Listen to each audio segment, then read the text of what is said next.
দুইটার সময় তওবা করে লাভ নাই। একটা হচ্ছে মৌতের যন্ত্রণা শুরু হয়ে গেলে, মৃত্যুর যন্ত্রণা শুরু হয়ে গেলে আগে পা থেকে শুরু হয়ে আস্তে আস্তে গলার দিকে আসে। হাদিসে যেমনটা এসেছে, সূরা ওয়াকিয়ার মধ্যেও আছে যে পায়ের দিক থেকে যন্ত্রণা শুরু হয়ে আস্তে আস্তে আস্তে আস্তে এই গলার দিকে আসে, এবং আত্মাটা গলার এখানে যখন চলে আসে, এখান থেকে মালাকুল মউত আত্মাটাকে নিয়ে চলে যায়। এবং চোখ দিয়ে তাকিয়ে থাকে মানুষ, রুহটা চলে গেলে মানুষ চোখ দিয়ে তাকিয়ে থাকে। দেখবেন এই কারণে মৃত ব্যক্তি তাকিয়ে থাকে, চোখ খোলা থাকে।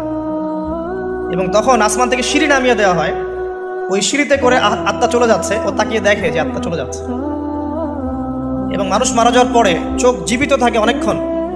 মেডিকেল সায়েন্স যারা পড়েছে তাদেরকে জিজ্ঞাসা করবে, মানুষ ডেড হয়ে গেলেও চোখ দেখবেন আরও কয়েক ঘন্টা, হয়তো আরও নির্দিষ্ট একটা সময় পর্যন্ত চোখটা কিন্তু জীবিত থাকে। এই জন্যে চোখ বন্ধ করে দিতে হয়। যাই হোক, যেটা বলছিলাম যে মৌতের যন্ত্রণা শুরু হয়ে গেলে তওবা করে লাভ নাই, তওবার দরজা বন্ধ। আর পশ্চিম দিক থেকে সূর্য উঠে গেলে তওবা করে লাভ নাই, তওবার দরজা বন্ধ।